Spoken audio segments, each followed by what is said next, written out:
Today, we're sluicing. In my last Highbaker video, I said that the pump that I have here was made by Honda, the creator of the Hilux, and I immediately after that said that that's going to trigger a lot of people, and boy did it. I know, Honda didn't make the Hilux, they make the MX-5. This mini wash plant is only a 6-inch Highbaker, which is small enough to fit all of the gear into a backpack. Well, except for the pump. If I got a bigger backpack, it still doesn't make it comfortable pulling into the bush. I've never found a Highbaker ever that's what I would consider to be easy. And for the first time in a while, I have a special guest. Hello, Fernie. What are you doing? Free. What do you want to carry? You should get the pump. You were no help on that trip. Don't believe anything she says.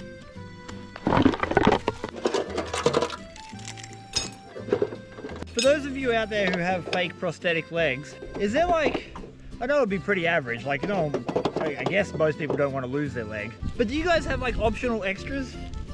Can you get cool accessories for your prosthetic legs?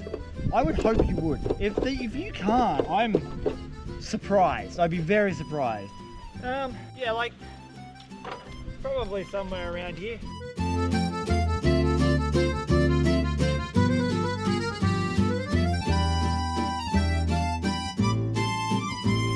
Could you hand me the pump, please? Thank you. Oh, man muscle. You're going to go sleep with the fishes now. All right, let's see if we can get some power. Priming it helps. You can do it, I believe in you. Here it comes. How even did I get this set up? Well, we've got a kink. Oh, that's pretty good for a guess. Because you're being such a good help, you get your wages early. I mean, you're the boss anyway. You can have the wages whenever you want. The spot directly behind the Highbaker here has been giving me a mild amount of gold now for the last 6 or 7 sessions. It's got some good gemstones, but it's not really worth panning. There is enough soil, however, with enough gold in it, that it might be worth Highbanking. This Highbank is made by Stumpy Picks, but there are thousands of varieties of these, and they're primarily just little mini wash plants that hobby prospectors use to move more soil. They're really good at catching gold once you know how to set them up. They're a little bit of extra effort, but normally if you're able to run enough dirt through them that has gold in it, it'll reward you massively. I seen you looking in Bruce's bucket for your wages. These in here are for doing work. Oh, it's a big one. Over here. Up. Yes. I'm going to take my trusty shovel and I'm going to shovel as much dirt as I can through that little unit down there in the next 2 hours. And when that 2 hours is done, I'll have some important whiskey drinking business to attend to. I've tested this whole flat wide section. There's not really much gold throughout it. It probably is deep on the bedrock, but this is where the bedrock starts to come up again. And we've got a good pay streak on this side. It actually starts over by that branch and finishes all the way up over here. So I'm going to start here. I'm going to work my way that way.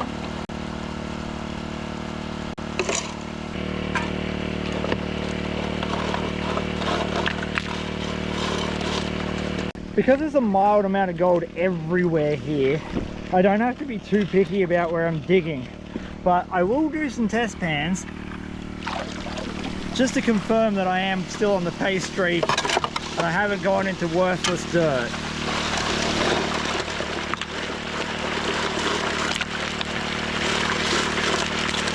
There are only 2 reasons that you would bring a Highbaker like that out to a creek. The first one is if you have a really rich deposit with lots of gravel. So if you're getting 50, 60, 100 flakes a pan or more, and you've got a cubic meter or 2 cubic meters of soil to move, bring one of them out and make light work of it. And the other one is a little bit more nuanced. Sometimes you find a spot that does have a lot of soil with a reasonable amount of gold in it, like here, where on a good pan you'll get 10 flakes and on a bad pan you'll get 5 flakes, but it's really consistent. In that case, it's hard to get a good day's gold take using just a pan. So bringing a Highbaker out to process that kind of dirt can also be beneficial. But if you ever see me out on the creek just doing some crevicing or working a little tiny pay channel that is rich, it's not worth bringing a Highbaker out for because they're designed to move quantity of soil. Isn't that right, Professor Fern? Oh.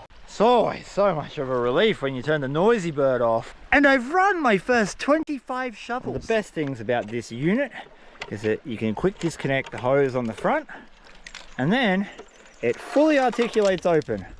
And man, that is nice. And just quietly, there is a metric ton of black sand in here.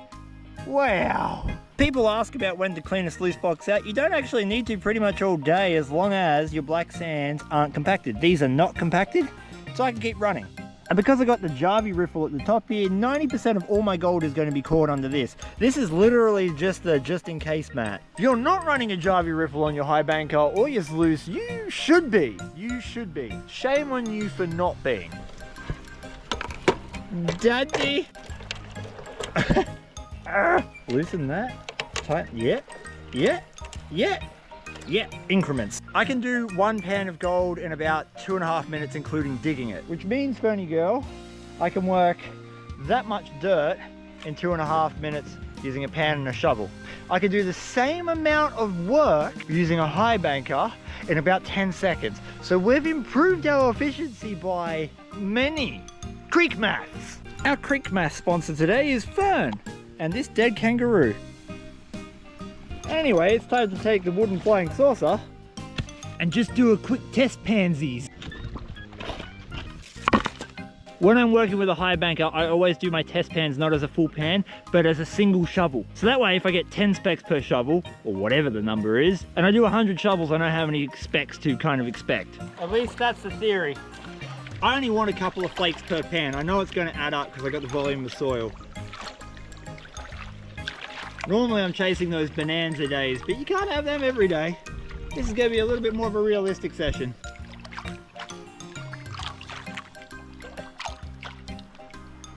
Man, there is a lot of black sand in this. I just spotted that. That is a large garnet. Real large garnet. Another massive garnet there. Red as too. Couple pieces of flower gold, but that's it. I know that there is definitely gold here, but the test pan only shows a mild bit of flower gold. These usually don't lie. I'm gonna risk it for the biscuit. I reckon there's gonna be pockets of good gold through this. So my test panning shown over the last several sessions, so let's full send. Let's send. I'm gonna invoke the wrath of the gods and do the wrong thing. What I've been teaching against for the last 8 years, I shall participate in. Why not? I'm a rebel. Sometimes I unplug USBs without safely removing hardware first. Power! I am thinking, Fern, that most of our gold is actually probably over here a little bit more. But I say that only because of these big rocks. So that's what we're going to start digging, and we'll send this pay to the plant. Now I'm feeling like Parker. Send that to the plant. Ah. Yeah.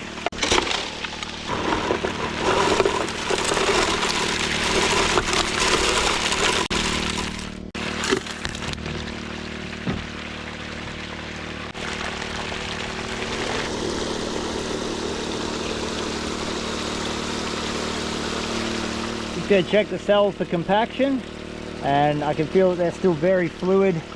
Our Jarvie riffle at the top seems to be relatively clear. We got plenty more room in that box for black sand. And if you would like your very own bag of black sand and disappointment, you can jump on to the oldmoldy.com.au, where I sell pay dirt from $25 all the way out to $300, so you can experience this, but probably with more gold in your own living room. I've also got stickers now. I love high banking. Being able to process heaps of dirt, being able to get lots of gold, being able to watch the machinery work is quite enjoyable. But setting them up is kind of annoying. Never knowing exactly how much gold's in the box is even more annoying. The cleanups are a complete pain in the ass. Why do I do this to myself? Anyway, there's a little bit of gold down in that little circle there. So we're catching something. Just the sheer amount of black sand in this box right now is ridiculous, but it's loose, it's staying fluid, and it's shedding out, so I'm not too concerned. I am, however, concerned that I'm not seeing as much gold in my test pans as what I was the last time I was here. And I know I said I was full sending it, and I'm up to about 60 shovels, which is a pretty good send, but I want to see if I can find a spot that's giving me more consistent gold.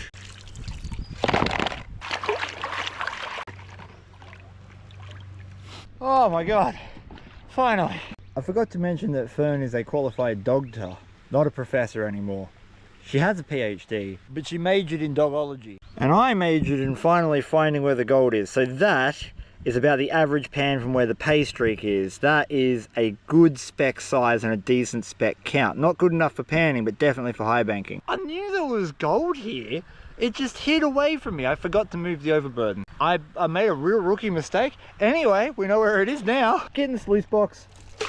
That's right, we've brought back Chris Headcam because there's nothing like being a first-person shoveler. Oh, I got to turn the high banker on. That would help. Can't do much without running water and all that good stuff. Now you get to see first-person struggle. If I've learned anything in my life, it's that archery, firearms and gold prospecting all require long screws and complicated locks. We're up to about 60 shovels. We're going to do about another 40 more. That'll take me up to my time limit. We'll take the 40 from this exact spot. It's pretty deep ground. And the goal will be to shovel through those 40 shovels in the next hour. Which sounds very doable, but there are things that always happen in that time frame.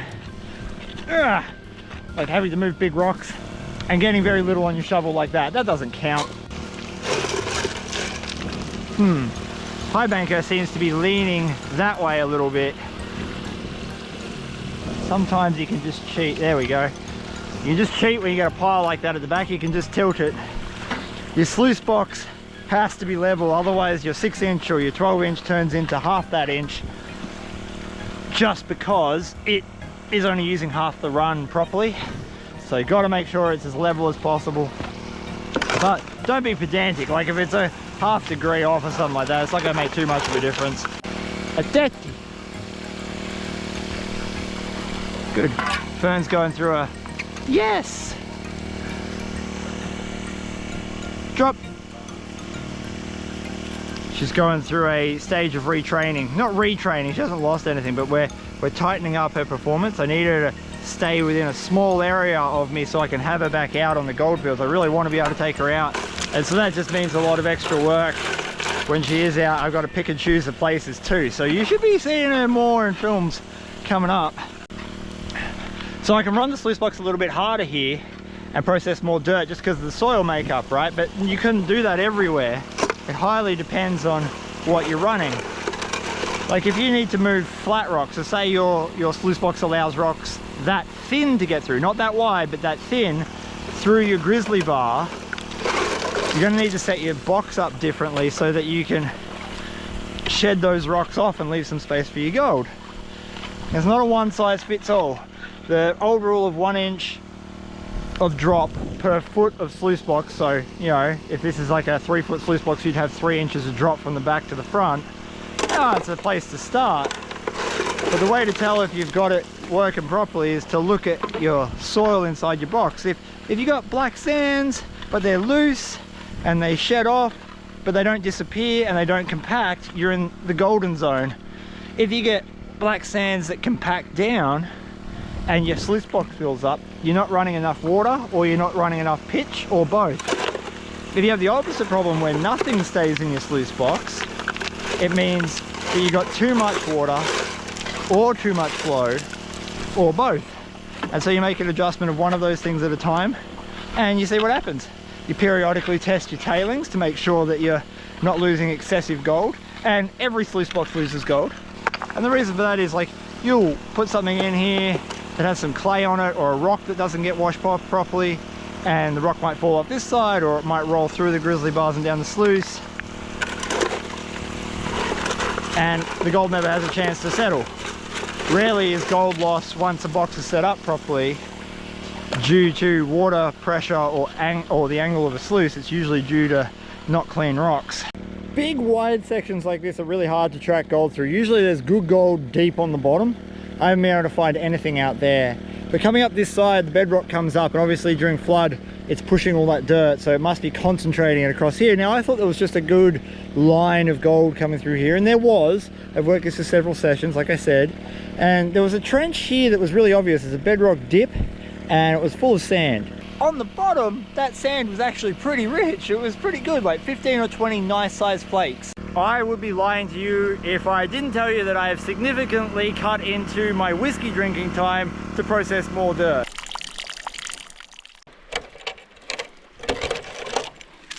And we have what I could only describe as a metric shit ton of black sand and garnets in this box right now. What I chose to do was, instead of just going until I had to pack up so I could get out on time, as I've gone to I had to get out, and instead of cleaning this out in the creek, I'm going to do it all at home. So this is just going to go in the back of the car, as is, all dirty and stuff. I can see several pieces of gold, like in this one, up the back there I can see some. 90% of all the gold in this machine is caught underneath this Jarvie riffle. You'll get 10% or so real fine gold down here. But this is where all our garnets are going to be. So we're going to have a good day regardless. I honestly, with literally no conviction, can tell you how much gold we're going to get today. For I am just a YouTuber. Don't ask me anything. I only clickbait things. Now that I'm home, I've got the gold all cleaned up, I've got the garnets separated, at least the ones worth separating, and we're going to find out how much I dug up. But last month, I had a promotion running on the old moldy where I was going to give a random customer a gold nugget for purchasing anything off my shop. And a big congratulations to Riley Atwood. Your nugget will be in the post tomorrow. And with that, on with the weigh-in. The high banking session I think went well, but when it came to the cleanup, I was surprised by what I found. Whilst I got an okay amount of gold for the minimal amount of time that I was on the creek and the minimal amount of dirt that I moved, what I wasn't expecting to find was mercury coated gold. We got a fair amount of it. This is the first time I've seen mercury in this creek. It's a pretty common occurrence in gold prospecting areas, simply because the old time prospectors used to use mercury to clean up their final stages of their sluice boxes or even their hard rock gold crushers. And so there's a lot of loose floating mercury in the creeks today, but all of the gold was coarse and chunky, so even though I didn't get a huge speck count in the end, hopefully it'll weigh up good because all the specks have size. And as an added bonus, I got multiple garnets and small gemstones, a couple of which I've never seen before. And I'm starting to find garnets that have what I can only describe as a crust on them, and they're also embedded in some of the host rock, meaning the riverbed itself is producing the garnets. But enough out of me, let's get this gold on the scales. Scales are all teared off, we've got a smattering of gold all around them, and this is what we've got to weigh up. I would like to think there is a little over half a gram there. That would be pretty good for about an hour and a half's worth of work in total. What do you reckon? Leave your guess below. 0.24, so we're halfway and we've got a lot of gold to go. 0.3, 0.4, 0.6, 0.7, 0.823. That is a lot more than I thought I was going to get for my little high banking session. I only dug for maybe an hour and a half on that creek. I had almost no time at all to do what I did, and I made about $100. Reward for effort is just on point.